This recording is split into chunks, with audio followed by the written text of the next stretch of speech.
Selamat pagi, siang, sore, malam. Di channel Sedulur Mas Sigit bersama saya lagi, istri Mas Sigit.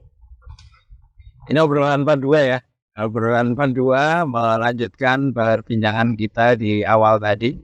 Jadi tadi ceritanya itu kita berangkat ke utara, ke kampus istri. Terus habis itu sekarang berangkat pulang ke selatan, pulang ke selatan ya, ke arah selatan gitu. Untuk melanjutkan aktivitas berikutnya. Dan akhirnya kita melanjutkan obrolan part 2. Serem banget sih jadinya. Soalnya udah di-spill mau ditanya-tanya. Iya, tadi kan udah ditanya ya. Saya udah ditanya nih apa yang seminggu yang lalu dilakukan sebagai anggota dewan. Ya rakyat memang perlu ya bertanya seperti itu. Nah sekarang saya juga gantian bertanya apa yang dilakukan oleh istri saya selama 1 minggu belakangan. Ini menanyakan sebagai suami ya, sebagai suami. Oke. Sebenarnya yang dilakukan banyak ya, tapi kalau yang benar-benar secara serius mengisi pikiran dan itu tidak biasanya karena saat ini aku lagi penelitian. Lagi proses penelitian, long story short ya. Jadi ceritanya lagi kuliah nih, ambil kuliah lagi dengan pengalaman sebagai praktisi di dunia pelatihan, pengembangan organisasi, kemudian juga kenal fasilitasi, akhirnya memutuskan untuk belajar psikologi industri dan organisasi. Terus setelah waktu berjalan sekian lama, maka semester ini adalah semester kesekian, semester ketiga, dan insya Allah sedang proses untuk menggarap tesis. Dan karena di PIO itu kan konteksnya kan organisasi ya, industri organisasi dengan menerapkan ilmu perilaku, ilmu psikologi. Nah akhirnya ya udah penelitiannya berhubungan dengan dunia organisasi, dan karena memang dari dulu sih tertarik dengan pengembangan SDM, insya Allah lagi neliti tentang salah satu konsep di psikologi yang itu berkaitan dengan tren dan kebutuhan pengelolaan SDM organisasi sekarang. Begitu, jadi ini lagi banyak deadline. Kekinian dong. Berusaha kekinian sih, ya memang dituntut untuk kekinian, cuman karena memang berangkatnya dari praktisi, begitu dijalankan proses penelitiannya gimana caranya supaya penelitiannya juga inline dengan yang sudah dilakukan dan berharap sih ada dampak. Kalau bicara tentang tren itu sebenarnya sekarang lagi sedang jadi tren di dunia organisasi dan dunia industri itu sebenarnya apa tuh Bu? Waduh, wah berat sekali nih pertanyaannya. Ya terutama konteksnya dengan PIO ya gitu. Kalau konteksnya dengan perkembangan dinamika pasar, teknologi atau apa itu kan itu terlalu luas. Jadi istri saya kan sedang tesisnya itu. Sedang tesis ya, kalau lagunya Payung Teduh itu sedang cantik-cantiknya, ini sedang tesis ya. Nah ini apa sih yang sekarang sedang menjadi tren dalam konteks pengembangan industri dan organisasi? Iya, jadi kan faktanya kan zaman berkembang ya, dan organisasi itu kan sebenarnya dibentuk untuk memudahkan urusan manusia. Jadi dengan kondisi zaman yang berkembang, mau nggak mau organisasi juga beradaptasi dengan konteks lingkungan itu gitu. Ketika sekarang kenyataannya zaman berkembang cepat, kemudian banyak ketidakpastian, kemudian banyak ambiguitas ya, dan banyak hal-hal kompleks yang terjadi dengan begitu cepatnya perkembangan teknologi, era digital, informasi, banyak hal berubah, apalagi setelah COVID ini, ya mau nggak mau organisasi perlu bisa beradaptasi dengan cepat, dengan tetap memperhatikan apa yang pengen dicapai gitu. Jadi mengikuti arus zaman, tapi nggak sekedar mengikuti, memang kehilangan arah dan fungsinya. Ya, mulai dari misi organisasi itu apa, kemudian apa yang pengen dicapai, itu tetap gimana caranya bertahan dan tetap responsif dengan perubahan lingkungan itu sih. Dan karena organisasi perlu berbenah, SDM juga ya dong sebagai bagian dari organisasi. Iya, sebagai bagian dari organisasi. kalau konteksnya era digital memang pada akhirnya arus digitalisasi ini nggak bisa dibendung ya, termasuk organisasi juga perlu mengadopsi itu. Nah, cuman kan nggak sekedar berubah dari nggak digital menuju digital gitu. Secara mindset orang-orangnya juga perlu berbenah, bersiap, menyesuaikan, beradaptasi, berubah gitu. Terus habis itu secara skillnya juga kompetensi perlu mengikuti gitu, dan dengan semua hal yang perlu dikejar itu tetap bisa aware dan bisa fleksibel, terus menyesuaikan, bahkan semakin cepat semakin banyak berubah ya, nggak bisa santai-santai lagi, tapi pijakannya itu tetap harus kuat gitu sih. Tantangannya sih ke situ. Makanya kalau di teman-teman praktisi yang lebih banyak di korporasi ya, yang beberapa tahun belakangan banyak diminati, banyak dibahas itu tentang agile management. Itu salah satu agile management yang berawal kan dari startup, perusahaan software developer. Itu kan memang butuh sangat agile ya, dan ternyata nggak berhenti di situ saja, banyak yang akhirnya tertarik mengadopsi dan adaptasi di berbagai organisasi. Memang sih kalau kita baca kan sekarang arah perubahan itu bahkan semakin, bukan hanya semakin cepat berubahnya, tapi bahkan arahnya itu kan juga zigzag banget ya. Iya. Sekarang kemana, besok kemana, random itu gitu. Jadi pola yang dibaca pun juga akhirnya pola yang sangat umum, karena ketika kita masuk pada pola-pola yang rigid, tren yang kepala anak sekarang semakin naik turun gitu. Ya tentunya organisasi satu orang saja menghadapi dinamika seperti itu sudah ngos-ngosan ya. Apalagi ketika organisasi itu berisi dengan kumpulan orang-orang. Iya. Dan ditambah lagi kumpulan orang-orang menuju satu arah gitu. Nah ini kan makin mabuk itu kalau bahasa kendaraannya itu kan. Kendaraan zigzag gitu, orang yang ada di dalamnya ikut pontang-panting kanan kiri gitu. Ya kalau tidak ada perubahan dari perilaku pengelolaan organisasi menghadapi dinamika tadi, tentunya akan kesulitan. Kalau agility sendiri itu agility sendiri itu kayak apa, Bu?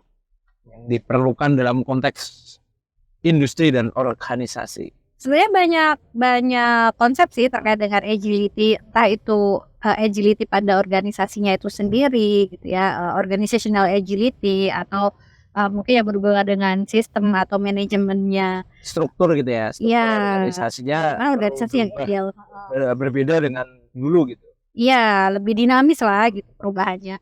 Kalau ibarat dulu itu, kalau kita bicara tentang struktur organisasi itu kan hierarkis ya, ada top, kemudian middle, terus habis itu middle atau apalah gitu istilahnya, sampai akhirnya yang paling banyak ya pokoknya bayangin ya, bagan gitu dari atas ke bawah semakin apa namanya, kayak pohon hierarkis gitu, semakin bawah antara atasan dengan staff, antara bos misalnya aja dengan staff itu jauh banget. Nah sekarang trennya udah berubah, udah bukan masanya lagi untuk bisa ngasih masukan atasan, itu mulai dari atasan, dari bawahan misalnya dari staff ke kepala bidangnya, terus itu lama banget gitu. Iya, apalagi harus berdasarkan surat menyurat ya. Nah gitu, pakai SK, pakai apa gitu, ya Allah lama banget. Begitu juga keputusan atasan ya, misalkan ada kebijakan gitu, kalau pakai model hierarkis kan dari yang paling atas, kemudian ke manajer di sekelilingnya, terus di bawah lagi kelamaan gitu. Jadi bawah masalahnya udah ganti lagi. Iya gitu. Jadi arusnya itu udah nggak sesimpel itu, udah nggak sesimpel dulu gitu. Kalau dulu mungkin oke aja urut begitu, sekarang kebutuhannya berbeda, sehingga struktur organisasinya pun mengikuti perubahan gitu. Udah nggak kayak gitu lagi, tapi udah polanya itu bisa jadi antar staf berinteraksi, antara staf dengan kepala bidangnya misalnya ya, kemudian dengan bidang yang lain, kemudian kadang-kadang staf langsung ke atasan gitu, tuh sudah polanya itu sangat dinamis. Begitu juga misalkan antar staf di beda bidang dengan fungsi yang sama, antar staff dengan bidang lain dengan fungsi yang berbeda itu udah sangat dinamis. Itu dari segi struktur ya. Kemudian kalau yang sekarang jadi concernku adalah satu kualitas pada individu SDM-nya yang disebut dengan learning agility. Jadi bagaimana individu di organisasi SDM itu juga memiliki kemauan dan kemampuan untuk belajar secara agile. Sebenarnya Belajar secara agile. Jadi udah nggak masanya lagi pengembangan kapasitas SDM modelnya murni pakai diklat yang difasilitasi secara resmi oleh organisasi. Karena kan biasanya organisasi untuk pengembangan SDM itu kan ada program-programnya kan ya. Betul. Misalkan selama 1 tahun nanti ada berapa kali pelatihan gitu berdasarkan kebutuhan organisasi. Nah karena organisasinya dinamis, kebutuhannya juga dinamis, maka skill set yang dibutuhkan pun kan Juga dinamis. Nggak bisa nunggu diprogramin dulu baru ada gitu ya. Betul. Atau misalnya nih teman-teman yang ada di divisi pelayanan gitu ya, pelayanannya digital base.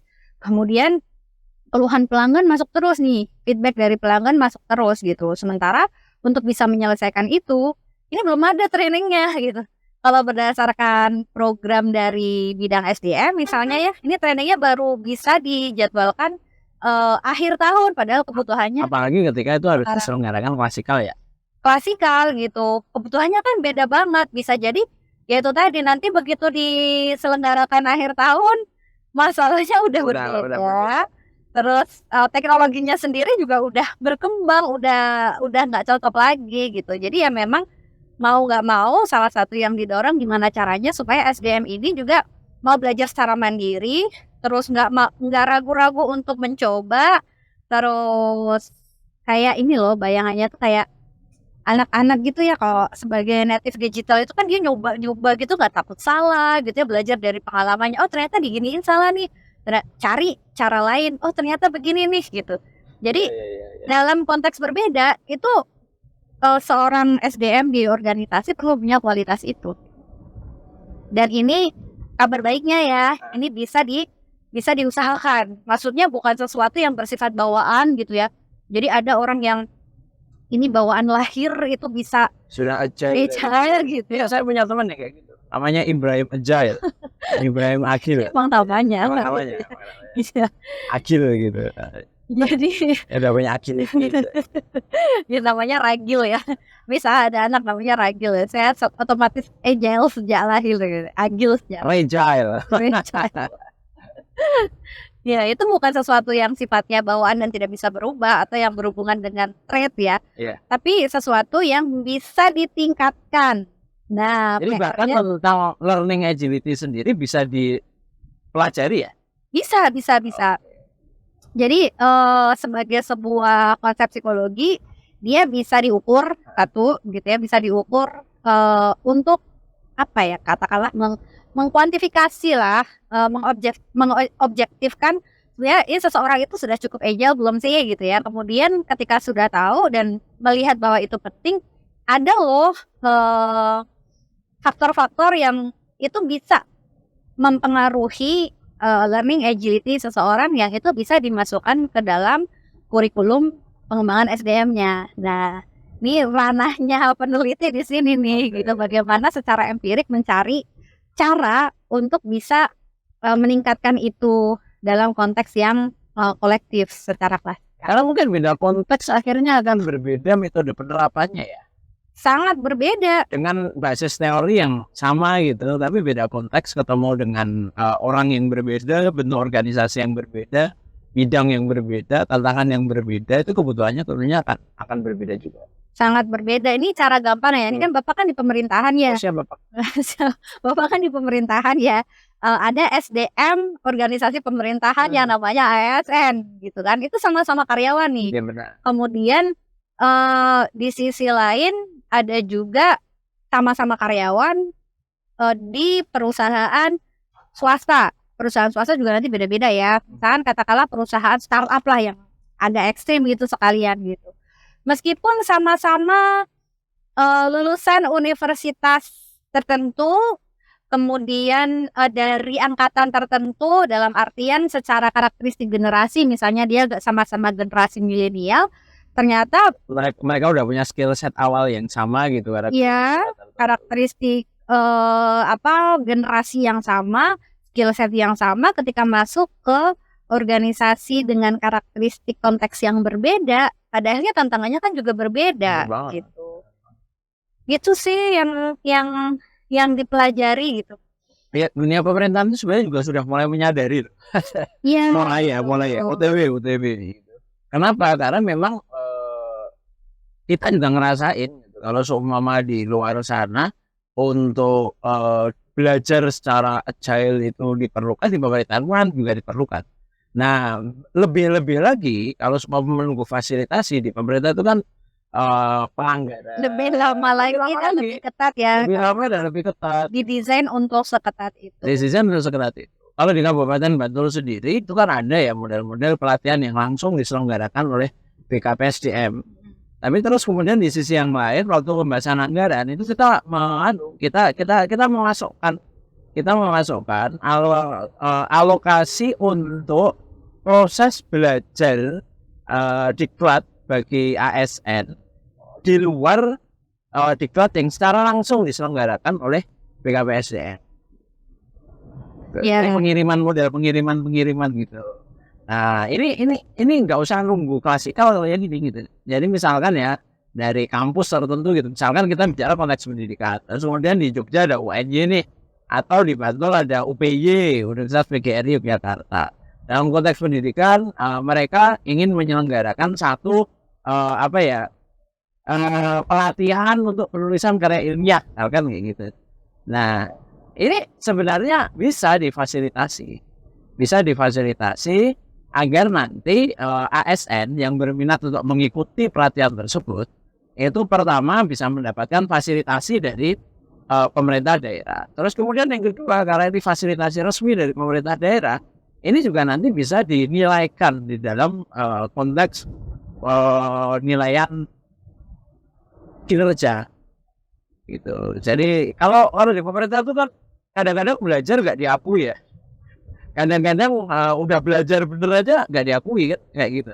Kalau belajar secara mandiri, jadi harus ada izin secara resmi atau program secara resmi dikeluarkan oleh pemerintah. Nah ini ikhtiar aja, menjembatani gitu. Betul.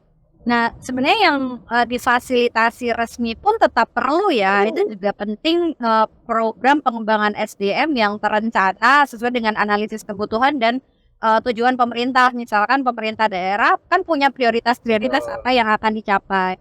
Nah tantangannya adalah bagaimana mendesain program-program pengembangan SDM yang memang by design atau by planning itu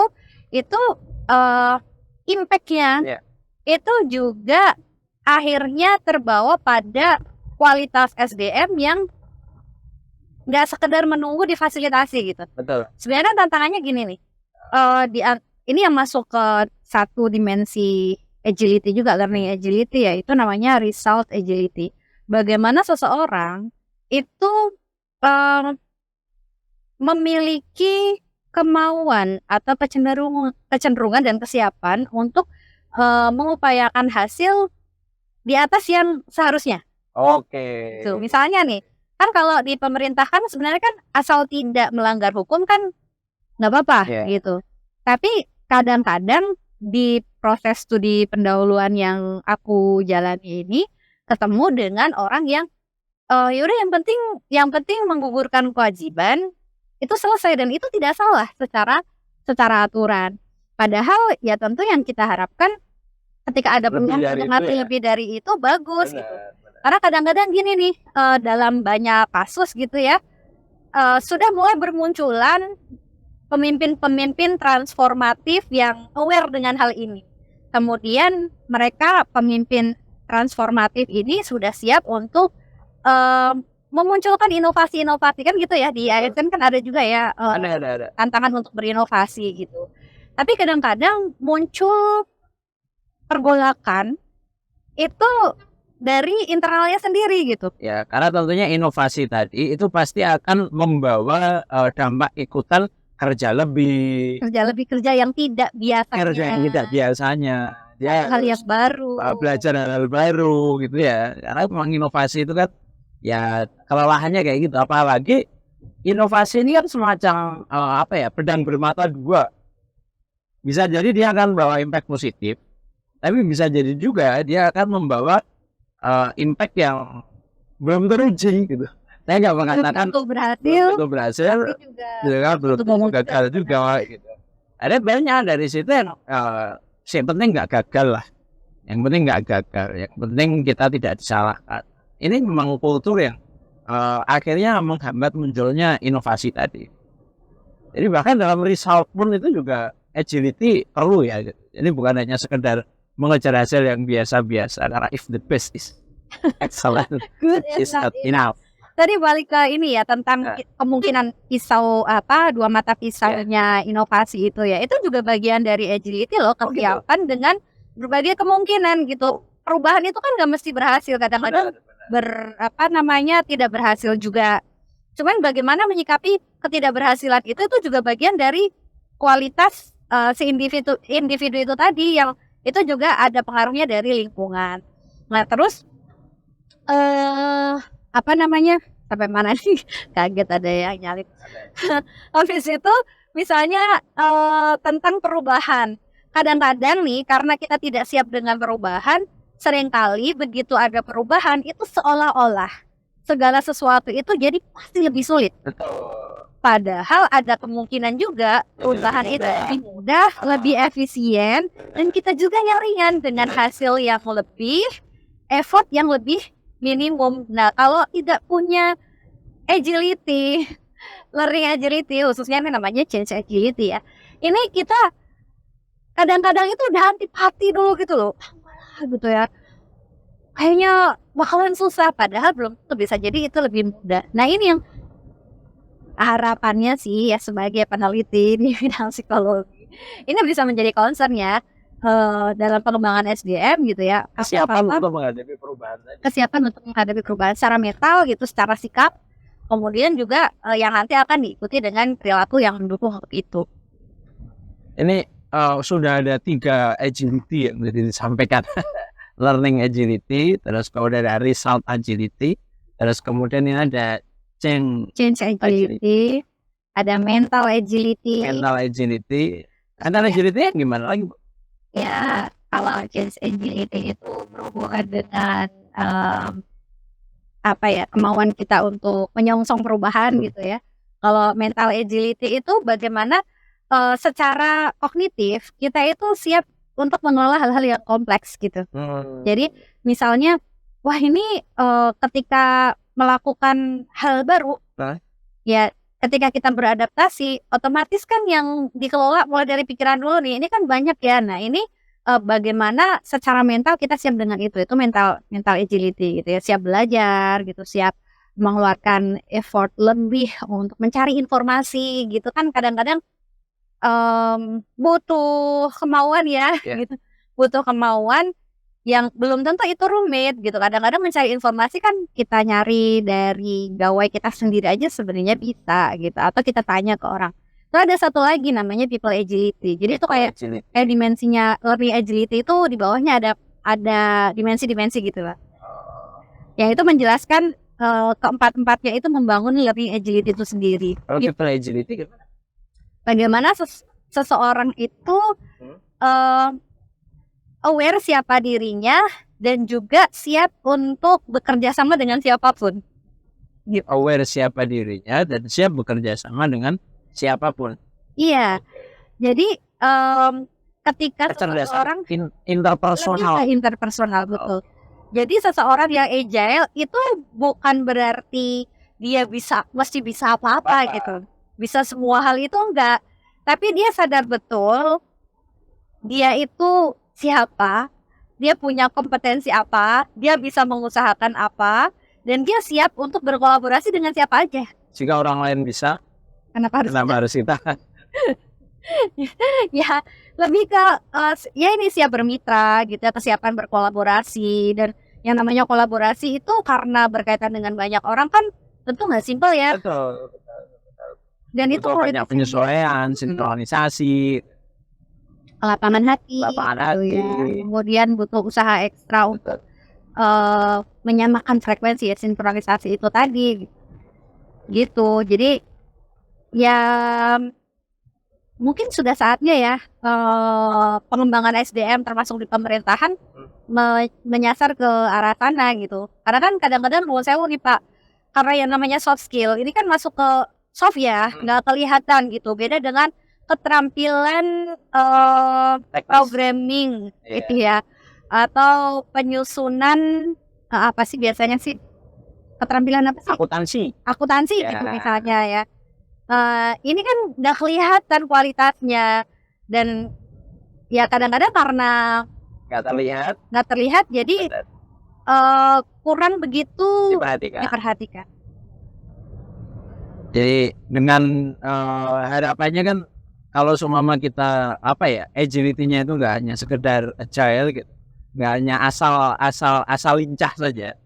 Itu nanti kan kita juga nggak hanya asal berubah, tapi kita berusaha sebisa mungkin nanti membawa perubahan yang membawa dampak positif, buat perubahan yang membawa dampak positif. Keluar dari zona nyaman itu bukan sekedar asal keluar dari zona nyaman aja gitu, tapi kita mempersiapkan zona-zona baru yang akan menjadi zona pertumbuhan kita. Kan seperti itu ya Bu ya. Beda lah antara orang yang tenggelam dan orang yang menyelam. Asik. Ih, pintar sekali istri siapa ini sih? Wah, benar sekali. Aduh, tesisnya bagus sekali istri siapa. Ini didasarkan pada optimisme ya, bahwa ya insya Allah lah selama kita ini manusia itu kabar baiknya punya potensi positif untuk bisa melakukan adaptasi itu, bahwa tiap-tiap konteks baik itu swasta, pemerintahan atau organisasi lain masing-masing punya jalan tantangannya sendiri ya, itu bagian dari dinamika ya. Benar. Tapi optimisnya ya insya Allah ini bisa sih diusahakan gitu. Gitu. Semoga bermanfaat. Sedikit banyak membuka wawasan bagi kita, terutama saya. Nggak apa-apa udah gitu. Ini bukan ujian, ini menghabiskan jatah 20.000. Dan tepatnya ini juga aspirasi ya Bapak, gitu. karena Bapak Sigit juga bekerja di ranah monitoring OPD yang berhubungan dengan SDM. Ya mudah-mudahan ini bisa jadi masukan juga gitu. Peningkatan kualitas pengembangan SDM yang berorientasi pada impact. Benar. Berorientasi pada impact. Oke. Matur semuanya. Moga-moga bermanfaat bagi kita. Assalamualaikum. Insyaallah.